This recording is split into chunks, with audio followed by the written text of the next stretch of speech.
Hi guys, it's Paul Pluta on the Paul Pluta channel. Today guys, I'm doing paid review 21 ASP. 21 20 sorry, let me say that again. 20A1 SP. And this is for Preston. Before we start this question, let's do a quick wristwatch check. What am I wearing? I'm wearing a Patek Philippe, the Grand Classique from Patek Philippe. I'm wearing a Herman So's shirt, tailor-made shirt, cufflinks by Paul Smith, signature on the cuff, and I gotta tell you, I absolutely love the 5196. Thank you for the video you did this past week. Some of the comments had a bite to them, but I value your opinion and got a chuckle as to my garbage watches. Thankfully, I had a few you liked, so all in all, thank you. Don't know why someone would get upset and want money back if he has watched any of your videos before. We're talking about that guy who he wasn't happy with the verdict. I certainly knew there was a chance I would receive some negative feedback, especially about my Carl F. Bouchura. The guy that tried to get a refund obviously is not terribly smart. Okay, so before I requested the video, I have been looking at Speedmasters and honestly think it is hard to have a true collection without one. So I am going to buy one soon, but I don't know much about them. Is there a reference you recommend? I have some specific questions.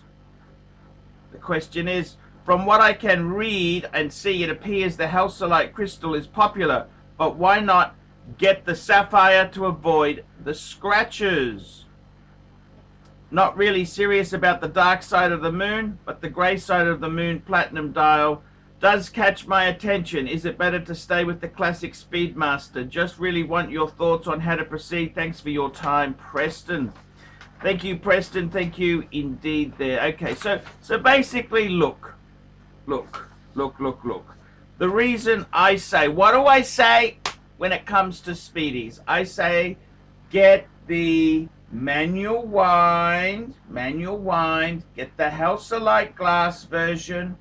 Basically, you're getting the truest version of the original Speedmaster. Now, you know, it's funny. People want to argue with you and say all sorts of things. Some people like the sapphire sandwich. Sapphire, there was one that had a Halcyon glass and a sapphire back. There's one that's double sapphire. That's the sandwich. What's my opinion? Look, I don't think any of these things are wrong. However, time and time again, you get the iconic Speedy. Okay? That's what you get. You get the iconic Speedy. It's like saying, well, hang on a minute, I want to get a Porsche 911. And then you say, hang on a minute, they got the, instead of getting a manual, we'll get a PDK. That's like their floppy paddle. And then we say, you know, instead of getting a 911, how about we go mid-engine, go for a Cayman? And see, every step, it's not a wrong thing to do, but we're moving away from the original interpretation. In my opinion, you're better off to stay with the iconic model. Okay? That is how it is. Okay? So, is there anything wrong with the sapphire version? Not particularly, but in my opinion, general advice being what it is, the Speedies, there are thousands of them. They are actually pretty good value. This coronavirus, you can get them under $3,000. Big box. They got the NATO. It is a fantastic buy. I would definitely recommend the Speedmaster. It's a great watch. But my advice is to try and get the original interpretation. Okay? Because then you know what happens. People say, you know what? I don't really want the manual wind. What a pain in the ass. Let's get the automatic version. And Omega, naturally, of course, has got the coaxial version. That's their automatic. That's a great movement, but we're moving away from the original interpretation.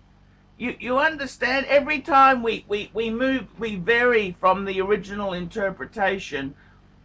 We're changing the feel of this product. And my advice is stay with the original feel. Now, you can either listen to my advice or you can do what the fuck you want. But don't bitch when it goes pear-shaped when you didn't follow my advice. Okay, that's basically what I'm trying to say to you. Don't bitch when it goes pear-shaped. Okay, that's the whole thing here. Okay, you can't bitch if it goes bad. If it goes bad, there's no room to bitch. So I would seriously say to you, seriously, man, try and get the original interpretation. Now, look, I'll give you an example. Patek Philippe. Okay. This is the 5196. Okay, this is classic. It's based on the original reference 96. It's a 5196. That 96 at the end. That tells you where the lineage comes from. Now, people criticize this watch. They say, well, the movement's a bit small. It doesn't have a display back. It doesn't do... Okay, you could buy a Vacheron. You could buy a Lange. Okay, but this is the benchmark for dress watches. With the Speedy, you want the reference point Speedy. Weaknesses and all. If it's got the Halcyon glass, I'm trying to tell you this is the original. This is as it's like buying a Porsche. You pay a lot more money in Porsche for the Club Sport, the ripped out one that doesn't have electric windows, doesn't have fancy-wancy shit. They're trying to make it as light as possible. It's an original interpretation of a modern Porsche. And that's the same with the Omega. The Omega, look, if you really want the Sapphire one, get the fucking Sapphire. But then you can't say, oh, it's the original. Why isn't it a six? Everybody, traditionally, Speedmasters have held up well. I honestly think if you're going to buy one, I would buy as original interpretation as possible. Okay? That's what I would buy. Original interpretation. Halcyon glass. The fact that they still make this fucking thing with Halcyon should be enough to say, well, let's do it. Let's do it. So it's as an original interpretation. It's like if they had the 911 from 1960s and it was still available. That's the one. That's the collector's one. You know, some companies charge huge money to do this. You look at AP, their 15202. That's a tribute to the original Jumbo. They charge big bucks. Jaeger-LeCoultre, they have the Reverso tribute to 1931. They charge big bucks for this. Omega just does it, man. I'm trying to tell you, whether you listen to my advice is up to you. Quite frankly, I don't give a fuck. But my advice is to get the original interpretation of that original watch. From what I read, it appears the Halcyon is popular, but why not? Because I fucking said so. I'm the Pontiff.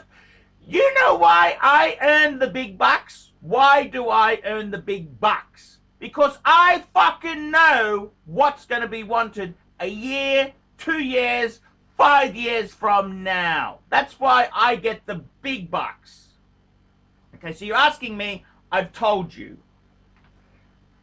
Now, personally, the ceramic Speedies, I never really liked. They're okay, but I wouldn't go that way. Grace, forget this fucking, they're overpriced. I would stay away from any ceramic. Just stick with the classic Speedy. That's what you want to do. The only thing I would deviate is say, well, if you really wanted the first Omega in space, which is a reissue of the maybe that's okay, but personally, best bang per buck, Halcyon manual wine. Just get it. Just listen to me and fucking do what I say. Don't fucking argue with me. So that's it. I mean, any company that makes... See, there's not many companies that make a modern interpretation. The other company that does this is Rolex. Rolex has slowly improved this. You look at a 1680 and compare that to a modern black Submariner date. Yes, they've done a few things, they've improved it, but it's got the original DNA, and that's what people love about it. So you got to listen to me, Preston. Fucking listen to me. Buy. I don't give a fuck which one you buy personally. Okay? I don't really give a fuck. But the more you move away from the original, the more likely you are to fuck this up. That's the enjoyment of it. It's like buying a Porsche. Do you buy a stick or do you buy a PD? I'd get the fucking stick. Get the stick. Get the stick. That's, if you can't drive a stick, you shouldn't fucking buy a sports car. And that's the same with these watches. If you can't wind the fucking thing, you should not get a fucking luxury mechanical wristwatch. If you can't be fucked, you're too fucking lazy and important, well, fuck you. Okay, guys, that's been a paid review for Preston. Like, subscribe, tell your friends, and don't be afraid to put some nasty comments. Remember, guys, men cannot survive on Google Ads alone. I depend on these paid reviews to keep me on the YouTube. Okay, guys, ciao! Hi, guys, ArchieLuxury, and who do I recommend in America? In America, who do I recommend for quality pre-owned wristwatches? David SW, David SW, David SW. Go to davidsw.com. He is the best, the greatest pre-owned dealer in all of the United States of America. David SW, David SW, David SW.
Boys and girls, ladies and gentlemen, once again, Mark Goldberg for ArchieLuxury AC3, the Pontiff, Satan Deville.